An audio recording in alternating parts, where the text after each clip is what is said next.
அஸ்ஸலாமு அலைக்கும் வரஹ்மத்துல்லாஹி வபரகாத்துஹு. லா தஹ்சன், கவலை கொள்ளாதீர்.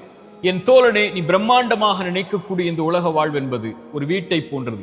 ஒரு வாசலின் வழியாக நுழைவாய், இன்னொரு வாசலின் வழியாக வெளியேறுவாய். அந்த இடைப்பட்ட நேரத்தில் நீ வாழக்கூடிய, தங்கக்கூடிய அந்த இடம்தான் இந்த உலக வாழ்க்கை. இந்த உலக வாழ்க்கையுடைய நேரங்கள் தெரியுமா உனக்கு? 24 மணி நேரம் என்றால் உன்னுடைய உறக்கம், பிரயாணம் 6 மணி நேரம், 2 மணி நேரம் போக நீ எண்ணினால் 6 மணி நேரம் கூட 24 மணி நேரத்தில் முறையாக உனக்காக நீ மாற்ற வேண்டும், நீ செய்ய வேண்டும் என்ற காரியங்களை செய்வதற்கு கிடையாது. 60 ஆண்டுகள் வாழ்ந்தால் 20 ஆண்டுகள் தான் முறையாக வாழ்கிறாய். மற்ற நேரங்கள் எல்லாம் உறக்கத்திலும், பிரயாணத்திலும், மற்ற அலுவல்களிலும் சென்றுவிடும்.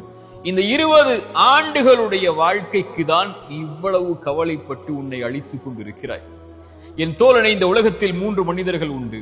அதில் ஒருவன் நேற்றுள்ளதை நினைத்து நிகழ்காலத்தை அழித்துக் கொண்டிருப்பான். நேற்றில் ஏதாவது சோகம் நடந்திருக்கும், கவலைகள் நடந்திருக்கும், இல்லாமல் இருந்திருக்கும். அதை எண்ணி அதே கவலையோடு நிகழ்காலத்தையும் அழித்துக் கொண்டிருப்பான். இன்னொரு மனிதன் எதிர்காலம் வந்திருக்கவே செய்யாது, அந்த பயத்தை கொண்டு நிகழ்காலத்தை அழித்துக் கொண்டிருப்பான். இவர்கள் இருவரும் இந்த உலக வாழ்க்கையை வீணாக்குவார்கள். இன்னொரு மனிதன் உண்டு, அவன் நிகழ்காலத்தில் ஒவ்வொரு நிமிடத்தையும் நேரத்தையும் கணக்கிட்டு கடந்த காலத்திலிருந்து எடுத்து வந்த பாடங்களையும் படிப்பினைகளையும் கொண்டு வாழ்வை செதுக்கி அவன் எதிர்காலத்தின் தயாரிப்போடு தன் இறைவனை நோக்கி சென்று கொண்டிருப்பான். இவன் தான் வெற்றி அடைவான்.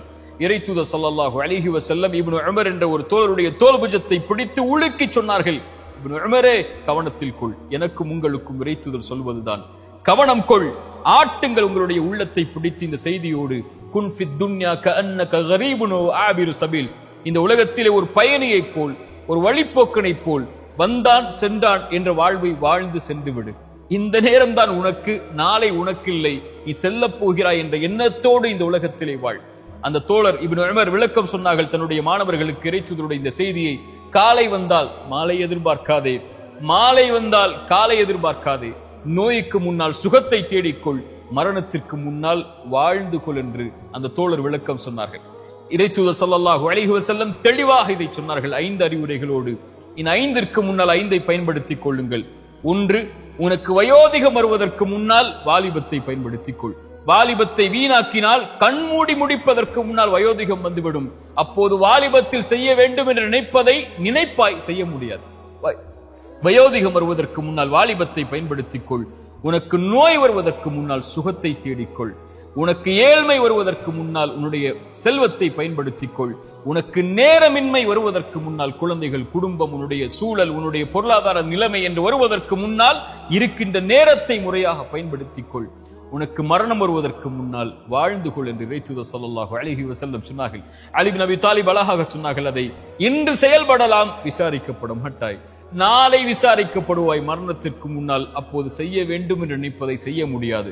இந்த அறிவுரைகள் எல்லாம் எமக்கு சொல்வது இந்த நாள், இந்த நிமிடம், இதுதான் நமக்குரியதை தவிர எதிர்காலமோ கடந்த காலமோ அல்ல. கடந்த காலம் என்பது அது வாழ்வுடைய இயல்பு. அதை தாங்கித்தான் நிகழ்காலத்திலே வந்திருக்கிறோம். அதன் அனுபவங்களையும் அதன் பாடங்களையும் அதில் இல்லாததை பெறுவதற்குரிய முயற்சியையும் நிகழ்காலத்தில் கொண்டு எதிர்காலத்தை நோக்கி பயணிப்பதுதான் மனிதனுடைய இயல்பு. மனிதனுடைய இயல்பு கடந்த காலத்தை எண்ணி பயந்து கவலை கொண்டு அழுது புலம்பி நிகழ்காலத்தை அழிப்பதோ, எதிர்காலம் வராத எதிர்காலத்துடைய பயத்தை கொண்டு நிகழ்காலத்தை அழிப்பதோ கிடையாது. இந்த மூச்சுக்கு கவனம் கொடு. அடுத்த நாள் காலையில் விழிப்பதற்கு இறைவன் அவகாசத்தை உனக்கு கொடுத்தால் இறைவனுக்கு நன்றி சொல்லி, இறைவா, இந்த நாளில் என்னை நான் சரிபடுத்துகிறேன். கடந்த காலமே என்னிடத்திலே வந்து விடாது. உன்னை குறித்து நான் கவலைப்பட போவதில்லை. உன்னை நினைத்து நான் அழப்போவதில்லை. நான் இழந்த இழப்புகளை நினைத்து நான் ஏங்கப் போவதில்லை. நான் பெறுவதற்கு, இறைவனிடத்திலே வாங்கி பெறுவதற்கு, இறைவன் எனக்கு கொடுப்பதற்கு தான் இந்த மூச்சை கொடுத்திருக்கிறான். அவனிடத்திலே எது இல்லையோ, எதை நான் இழந்தேனோ அதை சரிபடுத்துவதற்கு அவனை அழைப்பேன், அவன் எனக்கு கொடுப்பான். நீ வந்து விடாதே, நீ சென்று விடு. எதிர்காலமே நீ வரவே இல்லை, உன்னை குறித்த பயம் எனக்கு எதற்கு? நான் நிகழ்காலத்தை சரியாக பயன்படுத்துகிறேன். இந்த நேரத்தில் நான் என்னை மாற்றிக்கொள்கிறேன். நான் தொழாமல் இருந்தேன், தொழப்போகிறேன். நான் பொய் கூறி கொண்டிருந்தேன், பொய்யை நிறுத்தப் போகிறேன். நான் புறம் பேசிக் கொண்டிருந்தேன், புறத்தை நிறுத்தப் போகிறேன். பிறருடைய மானங்களை பற்றி பேசிக் கொண்டிருந்தேன், இனிமேல் பேசப் போவதில்லை. என்னுடைய பெற்றோர்களுக்கு முக்கியத்துவம் கொடுக்காமல் இருந்தேன், இப்போது கொடுக்க போகிறேன். என்னுடைய உறவுகளை ஆதரிக்காமல் இருந்தேன், இப்போது ஆதரிக்கப் போகிறேன். நன்றி செலுத்தாமல் இருந்தேன், இதோ நன்றிக்காக தயாராக போகிறேன் மரணத்திற்கு முன்னால். பாவ மன்னிப்பை கேட்காமல் இருந்தேன், கேட்கப் போகிறேன். மனிதர்களிடத்திலே கேட்காமல் இருந்தேன், இதோ கேட்கப் போகிறேன்.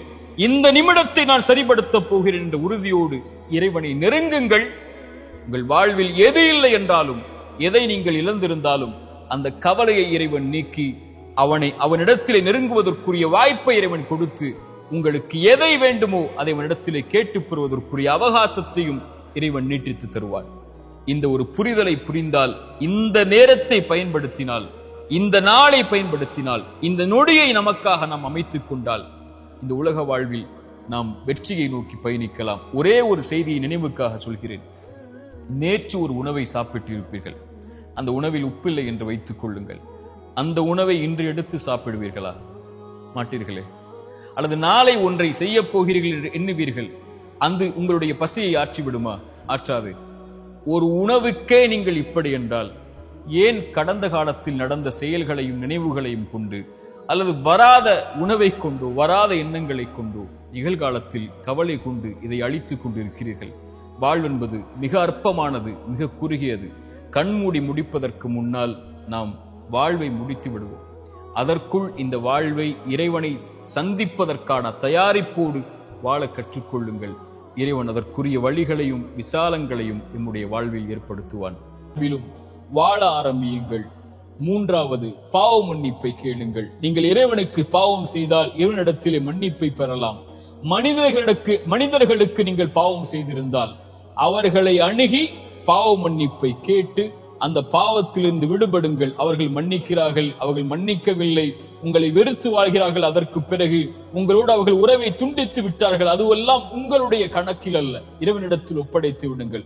அவர்களை அணுகி மன்னிப்பை கேளுங்கள். மன்னிப்பை தேடி எதிர்கால வாழ்வில் அந்த தவறை மீண்டும் செய்யாமல் உங்களை பாதுகாத்துக் கொள்ளுங்கள்.